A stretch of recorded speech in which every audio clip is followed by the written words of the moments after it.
사제가 안에 들어갔는데 막 쓰레기통 같으면은 성인 신부님이라 그러고 거기에 뭐가 이렇게 말짱하면은 이렇게 여자가 생겼다고 생각해. 이게 옛날이나 지금이나 변한 게 하나도 없어요. 자, 욕망은 삶의 에너지입니다. 근데 이런 욕망이 죄라고 생각하는 사람들은 사실은 심리적으로 유아적이고 미성숙한 사람이다라고 본다는 것이죠. 이분들이 해석하는 것은 욕망의 근원을 악으로 보는 거예요. 그러니까 인간이 가지고 있는 모든 욕망은 사탄이 줬다라고 해석하기도 합니다. 그래서 지금도 뭐 그런 얘기하는 분들 계세요. 뭐 화가 나면은 분노의 마귀, 무슨 마귀, 질투의 마귀, 무슨 마귀 이렇게 모든 감정에다가 마귀를 갖다 붙이는 분들이 지금도 있어요. 칠죄종이라는 게 있는데 그 7가지의 죄라는 게 있거든요. 지금은 교리 시간에 안 가르치는 것 같은데 옛날에는 이거를 굉장히 많이 강조를 했어요. 제일 먼저 나오는 게 분노입니다. 분노는 마귀가 보낸 거라고 생각하는 거예요. 근데 현대심리학에서는 분노 자체에 대해서 분노는 없어서는 전혀 없으면 안 된다라고 분노의 효용성에 대해서 얘기를 하고 있거든요. 근데 그 옛날 분들은 화를 내는 거는 물론이고 분노라는 감정이 생기는 것조차도 스스로 허용을 안 했어요. 그래서 고해서에서 화를 냈다는 고백을 보는 분들이 굉장히 많았었어요. 그건 어떻게 보면 이제 심리적인 무지 때문에 이제 그런 현상이 생긴 것이죠. 분노에 대해서는 제가 이미 강의를 한 바 있지만은 분노는 인간이 가지고 있는 에너지입니다. 그러니까 창조 행위를 할 수 있는 에너지이고 다른 사람들이 나한테 부당한 행동을 했을 때 그거에 대해서 노라고 말할 수 있는 근원적인 에너지가 분노예요. 그러니까 분노가 하나도 없게 되면은 그때부터 사람들이 나를 갖다 함부로 대하기 시작하거든요. 그 분노는 하나님이 우리에게 주신 방어기제예요. 자기를 보호하라고 하는 보호기제인데 그를 악의 증거라고 해석을 하니까 그래서 옛날 수도자들은 화를 안 내려고 무지하게 노력을 했어요.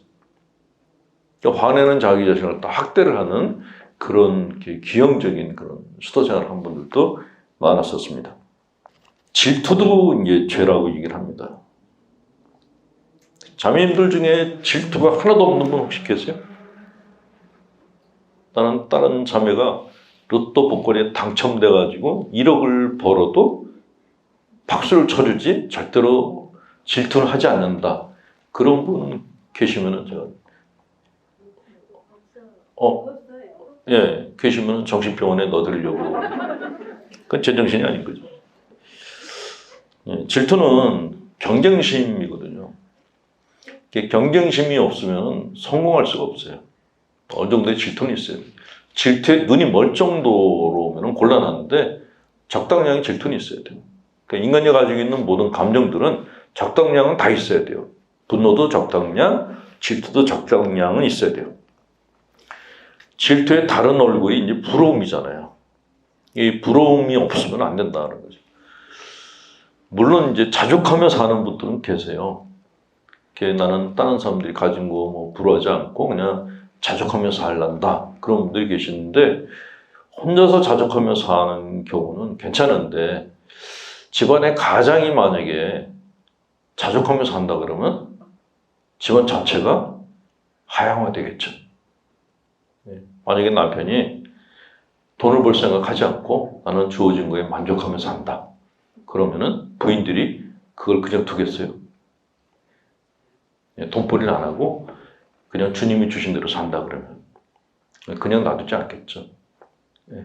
그렇게 사는 거는 수도자들이나 가능한 거고 일상생활을 사는 분들은 질투가 있어야 돼요. 경쟁심이 있어야 되고 다른 사람을 이기고 싶은 욕구가 있어야 돼요. 그거를 악이라고 규정하게 되면은 사회에서 루저가 될 가능성이 굉장히 높습니다. 나태도 대죄라고 했어요.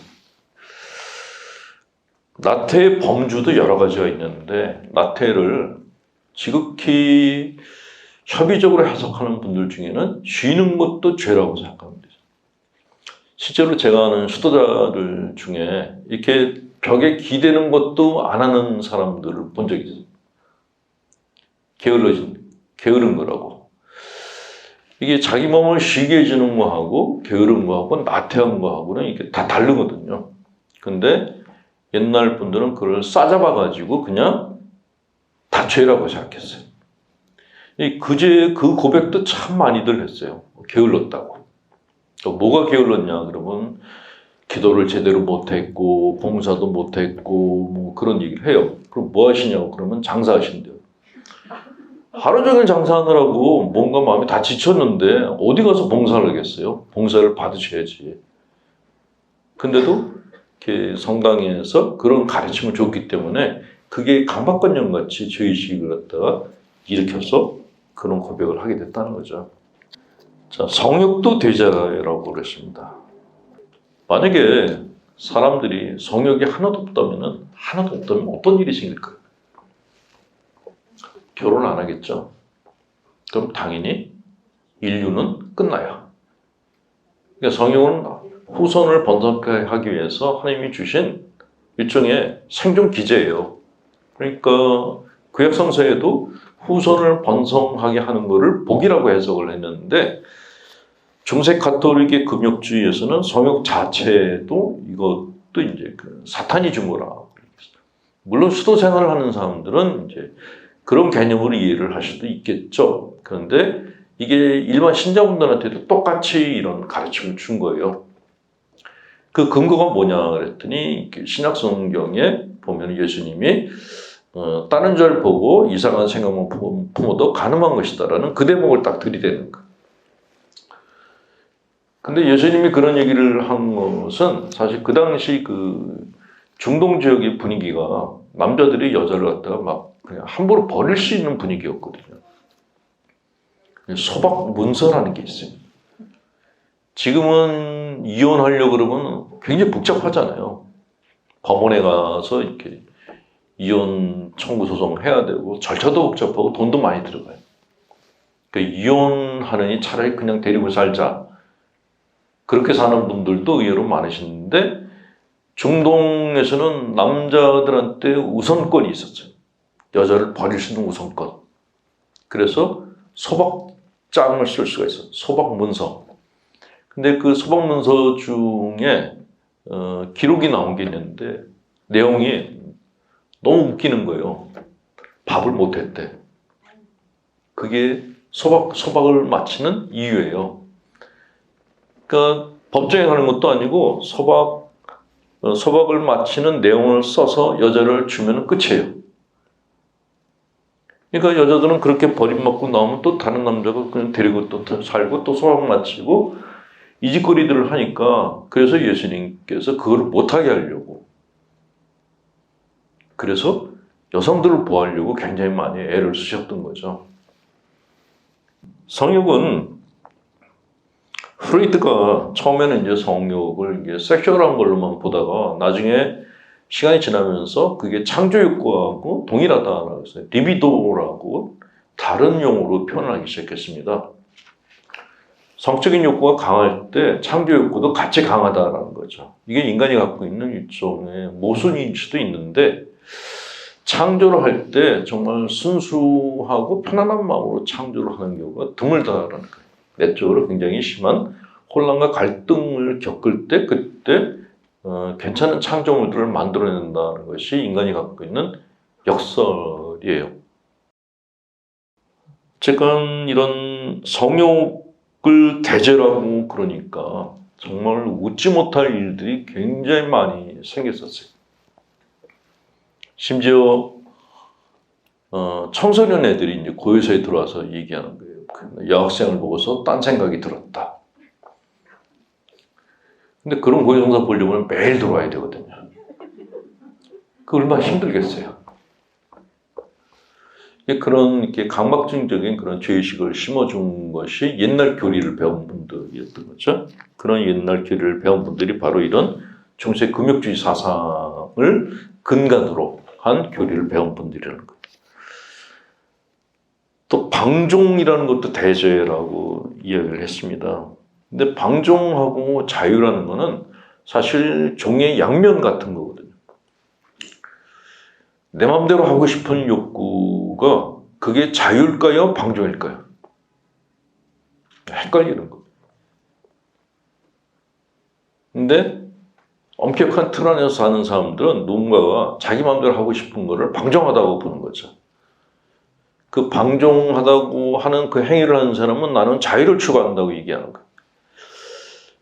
이런 가톨릭이 갖고 있는 이런 대죄관이 그래서 굉장히 주관적이다라는 그런 평가를 받는 이유가 이래서 그런 거라는 것이죠. 마지막으로 물욕. 물욕이 없는 분 혹시 계세요? 나는 백화점 가서 아무리 좋은 그 핸드백을 봐도 마음이 흔들리지 않는다.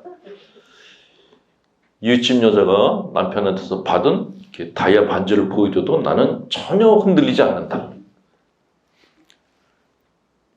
그럴 수가 없거든요. 그러니까 물욕이라는 것도 생존 기제예요. 내가 무엇인가를 보고 탐하는 마음이 생기는 것은 내가 살아있다는 증거이기도 하거든요. 아무런 욕심이 없어요. 물건에 대한, 사람에 대한 욕심이 아무것도 없다. 그러면 이제 거의 부처의 경지인데, 그런 경지에 들어갈 수 있는 거는 그런 것들을 다 가져본 사람만이 들어갈 수가 있어요. 제가 농담 반, 진담 반으로 그런 얘기를 하는데, 진정으로 이렇게 불성을 얻은 사람들, 진정으로 성인 반열에 들어간 사람들은 결핍 욕구가 많은 사람들은 절대로 못 간다라고 얘기를 합니다. 어렸을 때 굉장히 이렇게 가난하게 살아가지고 마음 안에 그 결핍 욕구가 있는 분들은 물욕이 당연히 있죠. 더 갖고 싶은 거예요. 배고픈 거하고 똑같은 거죠. 어렸을 때 제대로 못 먹고 큰 사람들은 나이가 들었어도 여전히 배고파요. 그러니까 맛있는 걸 보면은 갑자기 그걸 갖다가 먹고 싶은 충동을 느낀다는 거죠. 이거는 자연스러운 거거든요. 근데 그런 모든 현상들을 다 무력이다. 그런 것들은 다 죄다라고 죄악시하게 되면 병이 나요. 그래서 그런 얘기를 했죠. 저 여러 차례 얘기했지만 수도 생활을 하는 사람들은 심리적으로 결핍 욕구가 적어야 돼요. 쉽게 말하면 좀 가진 집안에서 자란 사람만이 가난한 삶을 살 수가 있어요. 찢어지게 가난하게 살았던 사람들은 가난이 지겹거든요. 그냥 가난하게 살 수가 없는 거죠. 유럽의 수도원을 가면은 수도원이 이중구조로 돼 있어요. 같은 수도원에 사는 수도자들이 있는데 사는 자리가 달라요. 그 안에서 정말 엄격하게 사는 수도자들, 귀족 출신의 자식들 중에서 이제 수도자가 되려는 사람들이 있거든요. 그런 사람들이 사는 방에 들어가면은 아무것도 없어요. 정말 나무로 만든 침대 하나, 책상 하나, 십자가 하나, 성경 하나, 끝. 아무것도 없어요. 그런데 이렇게 수도원도 이제 경제적인 게 필요하니까 그 재정 조달을 위해서 뭐 수도자들이 이렇게 포도밭을 일궈가지고 그걸로 이제 와인을 만들어서 팔고 그런 구조가 있거든요. 그러니까 돈을 만지는 수도자들이 있어요. 그런 사람들이 사는 방은 달라요. 뭐 갖다 놓은 게 되게 많아요. 완전히 다르더라고요. 그러니까 우리가 알고 있는 그 이상적인 수도 생활을 하는 사람들은 정말 가난하게 사는 사람들은 아예 돈하고 단절한 그런 삶을 살더라고요. 거기 들어서 살면은 1년 이내에 골병 들어 죽어요. 가끔 이게 수도원의 그 아름다운 풍광을 이렇게 영화로 찍어서 나온 걸 보고, 야, 되게 좋다. 그런 분들 계시거든요. 가서 살면요. 6개월도 못 버텨요. 골병 들어요. 우리나라 스님 한 분이 유럽의 수도원에 가서 1년을 사신 분이 계세요. 스님들도 뭐 한국에서 수도 생활을 하는 분들이니까 뭐 거기가 거기겠지. 그리고 이제 가셨는데 죽을 뻔했대요. 여름엔 덥고 겨울엔 춥더래요. 방이. 에어컨이 없는 거예요. 온풍기도 없고 그냥 겨울에는 춥게 살고 여름에는 덥게 사는 거예요. 말이 쉽지.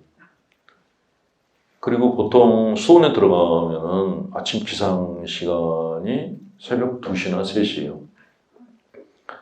저도 봉쇄수동원에 가서 피정을 딱 일주일 하고 그 다음부터는 절대로 안 가요. 일주일을 지내는데 미치겠더라고요. 2시에 깨서 씻고 닦고 그리고 성당에 3시에 들어가요. 아침 6시에 미사인데 3시에 들어가서 6시까지 3시간 동안 가만히 앉아있는 거예요. 아무것도 안 하고 그냥 3시간 동안 막 밖에 나가지도 못해. 쪽팔려서 다들 앉아있는데 신부란 놈이 들어와가지고 허리 아프다고 나갈 수가 없잖아요. 그 3시간을 버티고 있는데 졸린 건 둘째고 허리가 너무 아프다. 그 6시에 이제 미사를 했어요. 미사도 엄청 길어요. 노래를 하니까 길어. 끝나고 밥을 먹는데 밥 먹을 때 편할 줄 알았더니 밥 먹을 때 대화를 못하게 하는 거는 둘째고 밥 먹는데 성경을 읽어요. 옆에서 한 사람이 일어나서 성경을 봉독을 해요. 이게 밥이 들어가질 않는 거예요. 그러고서 이제 밥 먹고 나면 잠깐 쉬었다가 오전에 2시간 노동해요. 아무 대화 없이. 그러고서 낮기도 하고 점심 먹고 잠깐 쉬었다가 오후에 또 2시간 노동해요. 그 들어서 씻고 닦고 다시 저녁 기도를 해요.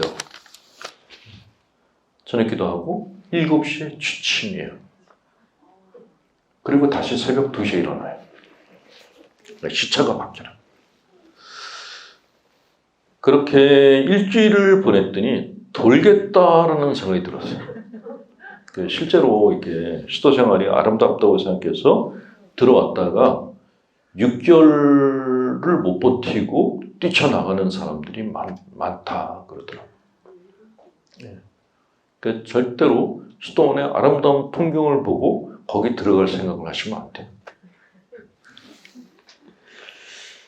체력과 인내력이 있는 분들만이 들어갈 수 있어요. 자, 금욕주의에 대한 반론이 있습니다. 사람은 성욕이나 공격성에 휘둘리는 존재임은 맞다. 내면적 지향성 없이 환경적 영향에 의해서 결정되는 존재에도 맞다. 타고난 기질과 유년기 경험에 의해서 형성되는 무의식적 갈등이나 습관적 행동에 놓여인 것도 맞다. 이런 면이 없는 건 아니지만 이거는 인간을 과소평가했다. 사람은 자신을 끊임없이 개선하기 위해서 노력하는 존재다 그랬습니다. 어떤 상황 때문에 내가 가난하게 살았다 그래서 평생 가난하게 사는 그런 존재가 절대로 아니라 내가 얼마큼 노력했냐에 따라서 달라질 수 있는 것이 인간이다라는 그런 반론이 있습니다. 그래서 영성신학에서 얘기하는 것이 영적 성장이라는 말을 하죠. 심리학에서는 비슷하게 내적 성장이라는 말을 합니다. 끊임없이 노력하는 사람들은 변화를 가져올 수 있다는 것이죠. 자, 두 번째로 욕망은 삶에 필요하고 시급한 과제에 대응하는 능력을 촉진시킨다. 욕망의 신호를 무시하면 삶에 부정적인 현상이 나타나기 시작한다. 그랬습니다. 즐거움의 원천은 욕망을 통해서 얻어진다. 그랬어요. 우울증이란 욕망의 무기력증 상태이다. 이런 무기력증은 욕망이 충전되면 살아난다. 그랬습니다. 오래전에 저 번당 사목할 때 성지순례를 가는데 버스로 2대로 갔어요. 신자분들이 2대 다 탔는데 저 버스는 이제 수녀님이 타시고 뒤쪽은 이제 제가 탔어요. 제가 별로 안 좋아하는 것 중에 하나가 성지순례 가는 버스 안에서 내내 묵지기도 하는 거를 별로 안 좋아해요. 머리가 너무 아파요. 그래서 일단 시작 기도를 하고 기사분한테 뽕짝을 틀어달라고 했어요. 신자분들도 이게 비싼 돈 내고 오래간만에 바람 쐬는데 춤은 못 추더라도 노래나 좀 신나게 듣고 가자고. 그렇게 이제 2시간쯤 갔는데 휴게소가 왔어요. 근데 갑자기 다른 버스에 있는 신자분들이 저한테 오더니 수녀님하고 좀 바꿔 탔으면 좋겠다. 왜 그러냐 했더니 2시간 동안 묵직이 돌렸더니 머리가 아파 죽겠다. 이게 사람이에요. 하루 종일 기도만 하고 살 수가 없어요. 가끔 하루 종일 기도하는 기쁨을 맛보라고 얘기하는 사람이 있는데 그거는 글쎄 그분은 그런 어떤 맛을 봤으면은 그럴 수 있겠죠. 근데 일반적인 사람들은 그런 경지에 들어가기가 참 어려워요. 진짜 어렵습니다. 그래서 그냥 밸런스를 잡고서 기도 생활하는 것이 오히려 좋다라는 말씀을 드립니다. 그런데 금욕주의자들은 아예 이렇게 그런 어떤 사적인 것, 세속적인 것에 여지를 주지를 않는 거예요. 굉장히 삭막하죠.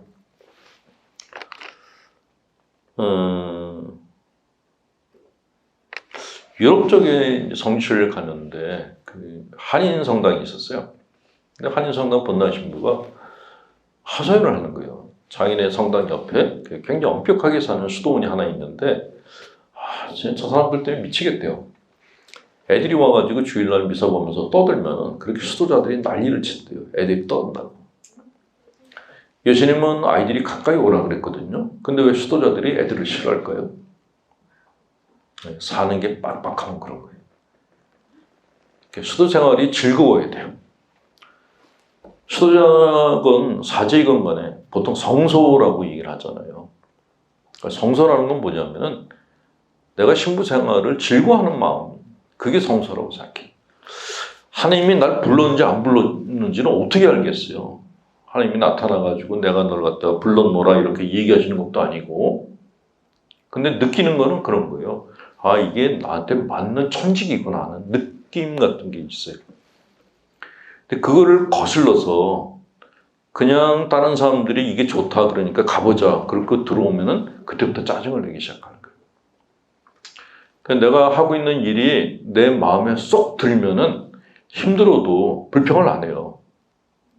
근데 나한테 맞지 않는 거를 어거지로 이렇게 꿰맞추게 되면 그때부터 짜증을 내기 시작하는 거죠. 그래서 그 신부한테 그 수도자 중에 수도원 사람이 아닌 사람들이 끼어서 그런 것 같다. 그러니까 네가 가가지고 그냥 나가는 게 좋겠다고 얘기를 해라 그랬어요. 했는지 모르겠는데 지금도 저는 이렇게 그 상담을 그렇게 해요. 이렇게 뭐가 이렇게 그 후배들이 와서 이렇게 사제생활이 힘들어요. 어쩌고 저쩌고 그러면 그럼 나가 그래요. 저는 안 잡아요. 그냥 너한테 안 맞나 보다라고 얘기를 하죠. 100% 행복한 그런 삶이 어디 있겠어요. 그렇지만 내 마음에 다 드는 건 아니지만 이 삶이 나한테 맞는 것 같아. 그럼 하는 거죠. 부부생활이 100% 사랑하는 관계 그런 생활인가요? 아니잖아요. 배우자가 마음에 안 드는 거 있지만은 이 배우자를 버리고 나 혼자 사는 거하고 같이 사는 거하고 이렇게 계산을 해보는 거예요. 어느 쪽이 나을까? 그러면 데리고 사는 게 낫겠다. 그러면 부부로 사는 거죠. 근데 신부들은 데리고 사는 게 불편해서 혼자 사는 사람들인 거예요. 역마살들이 심한 사람들이 되게 신부들이 되거든요. 이런 얘기를 갖다가 이렇게 진지한 얼굴로 들으면은 말을 한 사람이 무한하단 말이죠. 필기까지 하세요, 이걸.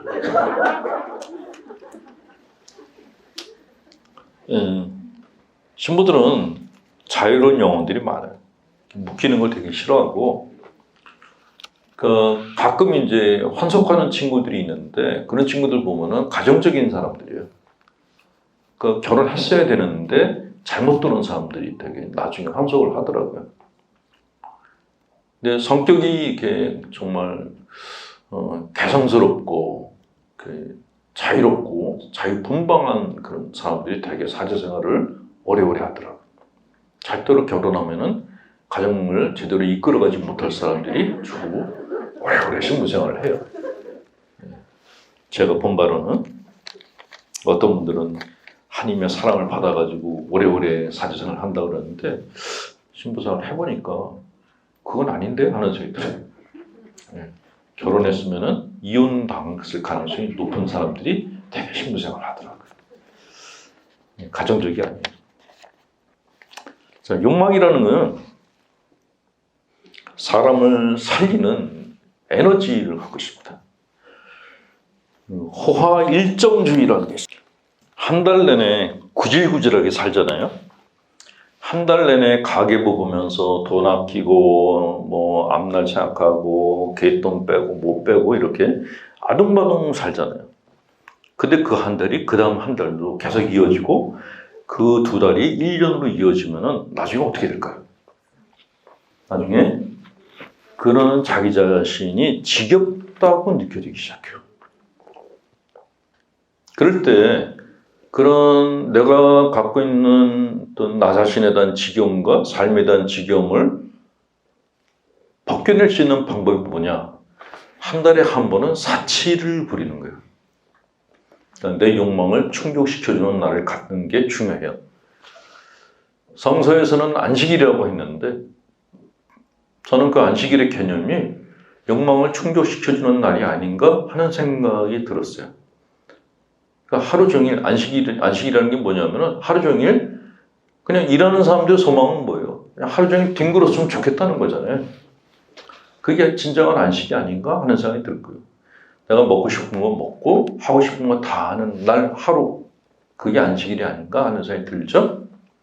근데 이런 제가 갖고 있는 생각을 어떤 그 미국의 대기업가도 똑같이 갖고 있었어요. 일주일에 하루는 아무것도 안 했대요. 그냥 뒹굴뒹굴 눕는데요. 네. 뒹굴뒹굴 바닥을 갖다가 굴러다니는데, 근데 그렇게 굴러다니면 그동안에 아이디어가 굉장히 많이 생각이 난다라는 거예요.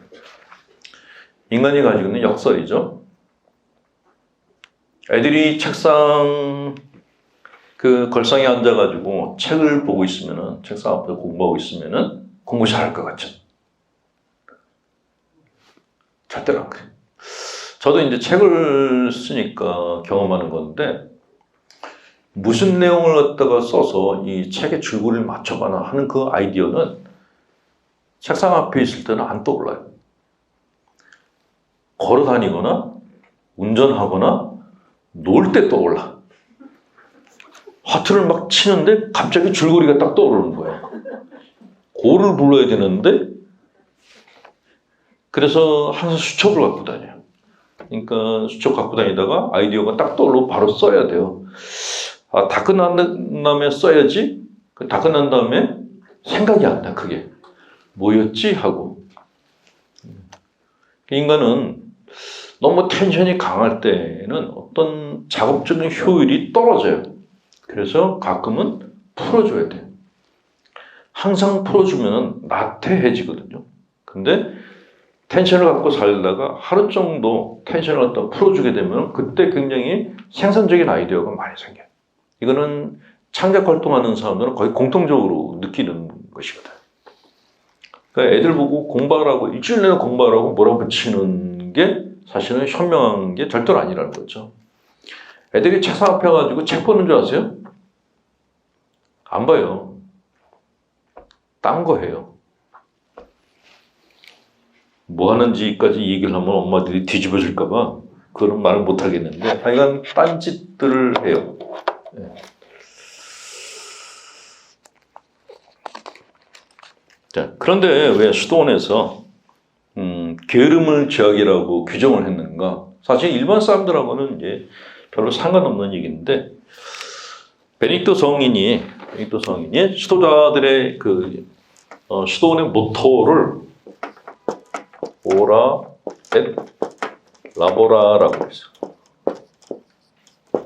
이거는 오라는 기도하라, 라보라는 일하라, 기도하고 일하라 그랬거든요.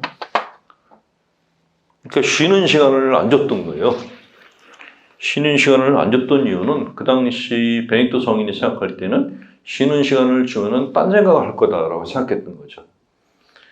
근데 그런 생각이 지금도 이렇게 내려와서 봉쇄수련 가면은 하루 일과가 굉장히 빡빡해요. 그 수녀님들하고 일주일을 지냈는데 그 큰 수도원을 갖다가 매일 청소를 하더라고요.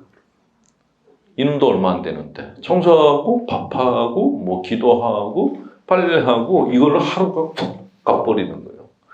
뭐 수녀원에서 이렇게 뭐 편안하게 앉아가지고 명상하고 그거는 그냥 그림이고 실제로는 그렇지 않더라고요. 막 일들을 많이 해요. 그래서 밖에 나온 수녀님들은 이렇게 그 수도복 이쁜 거 입는데 수도원 안에서 수녀님들 계신 걸 보면은 그냥 그건 무슨 바지라 그러죠? 핫바지? 몸빼. 네. 몸빼 입고 있어요. 그러니까 항상 일을 해야 되니까.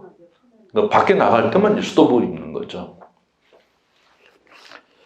가끔 엄마들이 딸들이 나이 먹고 나면은 아유 너는 뭐 시집갈 생각 안 하니까 수녀원이나 가라 그렇게 권하는 분들이 계신데 수녀원이 더 빡세요.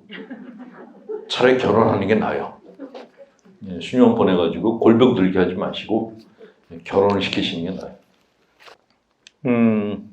자, 사람이 갖고 있는 욕구는 이거는 아브라함 마슬로우라는 사람이 얘기를 했는데 인간이 갖고 있는 욕구는 이렇게 그 단계가 위계가 있다 그랬어요. 이 사람이 얘기한 거는 굉장히 복잡하게 그 위계를 갖다 설명했는데 그거를 다 써드리면은 너무 머리가 아프실 거고 정서심리에서는 굉장히 크게 나눠서 욕구를 이야기를 합니다. 맨 밑에가 생리적 욕구, 그 윗단계가 정서적 욕구, 맨 위에가 이제 영성적 욕구 내지는 뭐 자아 실현 욕구라고 해요. 이게 이렇게 항아리 같아요. 그 항아리에 물을 채우잖아요. 먼저 생존 욕구가 채워져야 돼요. 밑바닥에 물이 없는데 꼭대기로 올라갈 수는 없어요. 그거는 불가능합니다.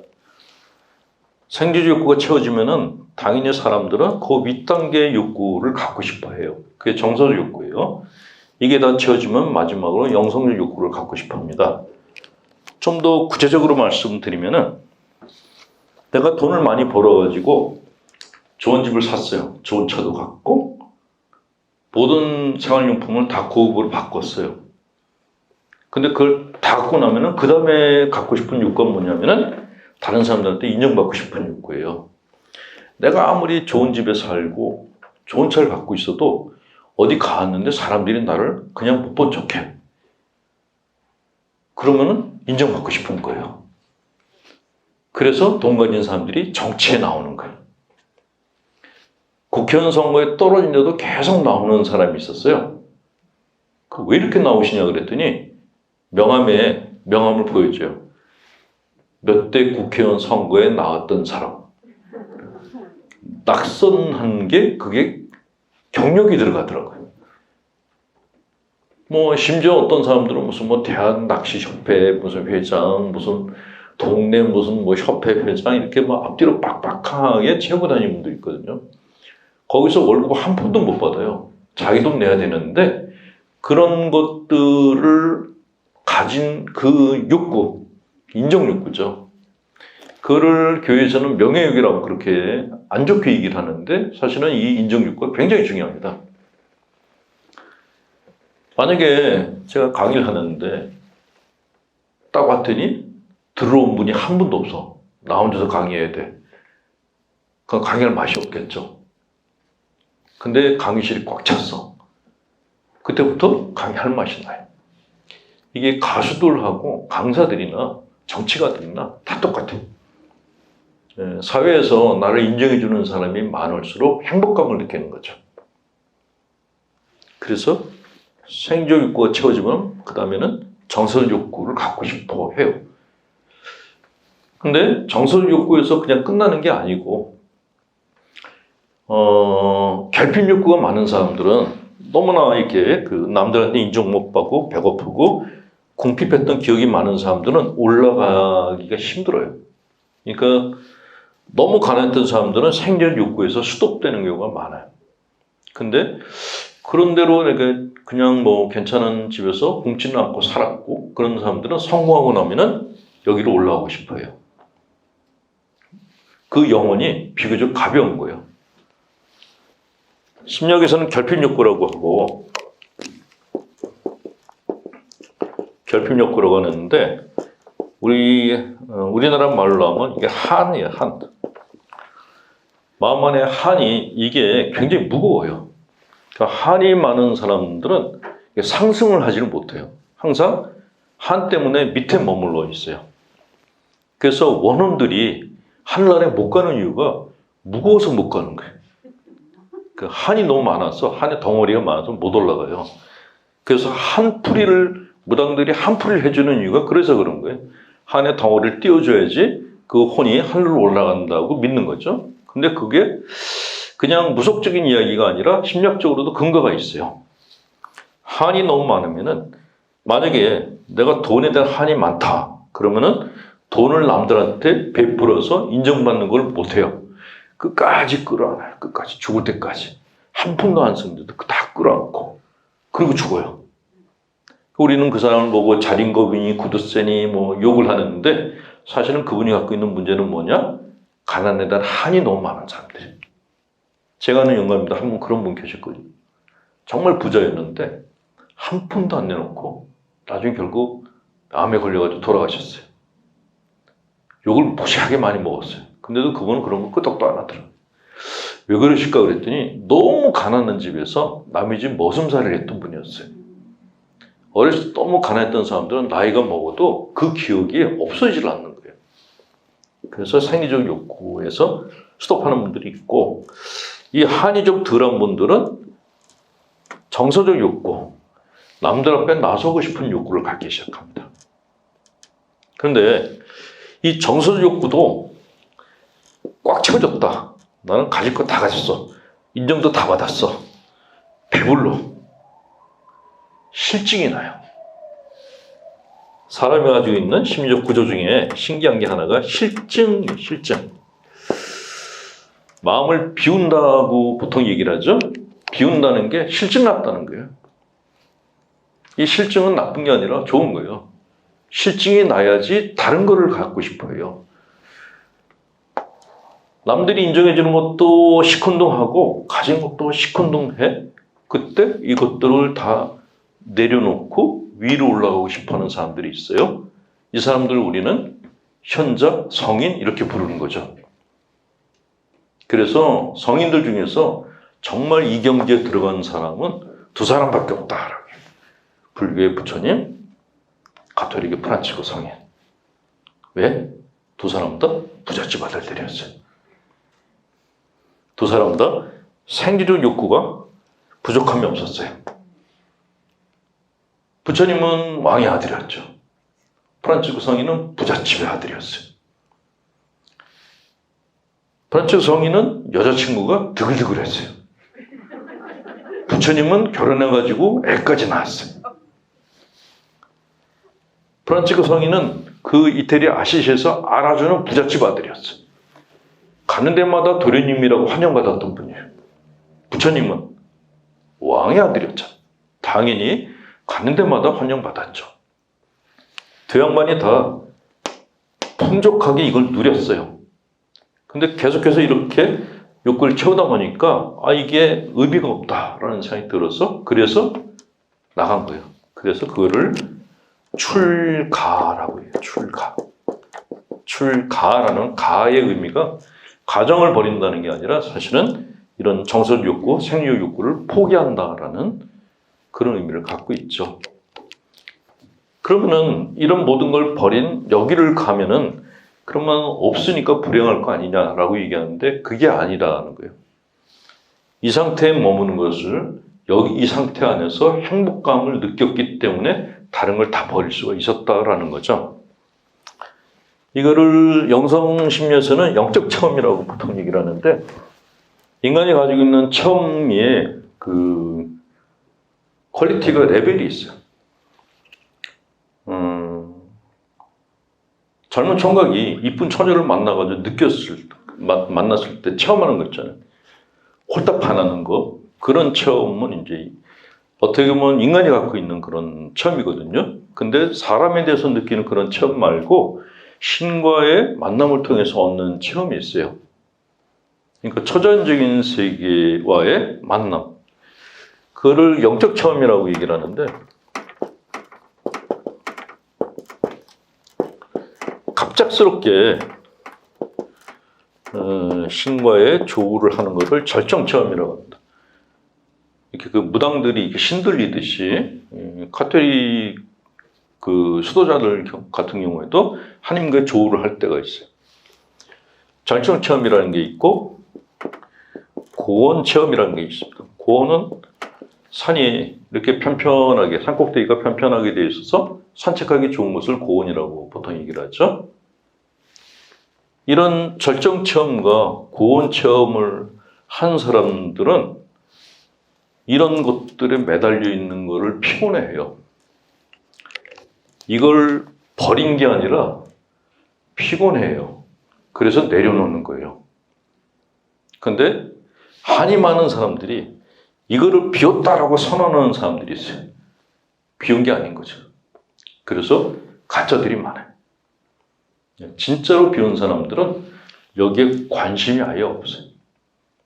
이렇게 사는 사람들. 근데 이 경지에 들어간 사람들이 극히 드물어요. 극히. 대부분은 가짜들이에요. 자, 마지막으로 정리를 해드릴 텐데,